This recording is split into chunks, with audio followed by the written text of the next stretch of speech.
Morning সবাইকে। দেখো সকালবেলায় পুজো হচ্ছে, আমাদের মায়ের পুজো হচ্ছে, তারা মায়ের পুজো হচ্ছে। রোদের জন্য অন্ধকারে দেখা যাচ্ছে না।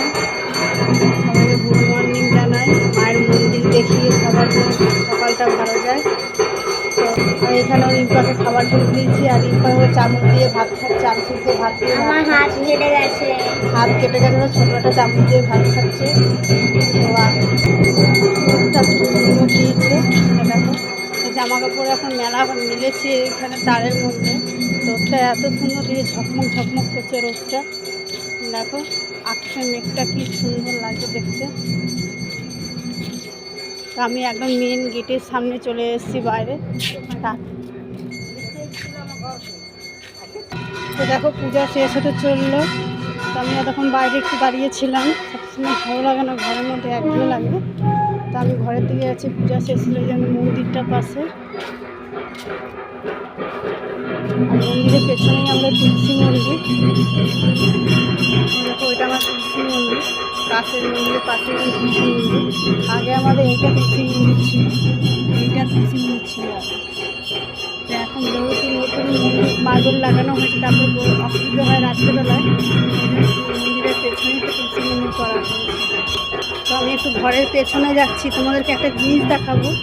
তো এই দেখো পেছন দিয়ে গাড়ি যাচ্ছে, রেল লাইনে গাড়ি যাচ্ছে। তো দেখবে আমি তোমাকে একটা লেবু দেখাচ্ছি, এটা বাতাবি লেবু না কী লেবু জানি না। লেবুগুলো দেখো কত সুন্দর, ছোট্ট ছোট্ট লেবু, বাতাবি লেবু গাছে হয়েছে।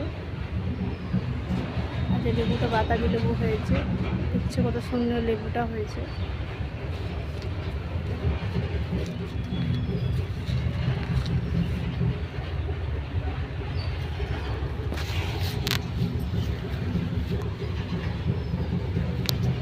এই যে লেবুটা হয়েছে, ছোট ছোট লেবু, একদম ছোট্ট ছোট্ট লেবু। তো এটা আমাদের ঘরের পিছনে দেখো লেবু গাছ।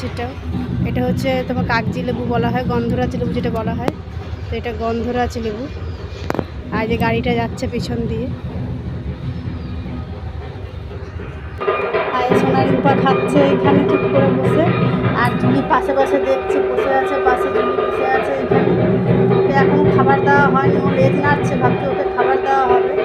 আর এদের এখন পুজো শেষটা চললো, পর্দা দেওয়া আছে ঠাকুর ঘরে, মাকে ভোগ নিবেদন করে দেওয়া হয়েছে। ঠিক আছে, আজকের মতন ব্লগ এইটুকুনি। কালকে আবার আপনাদের দেখা হবে। ভালো থাকবেন, সুস্থ থাকবেন, টাটা।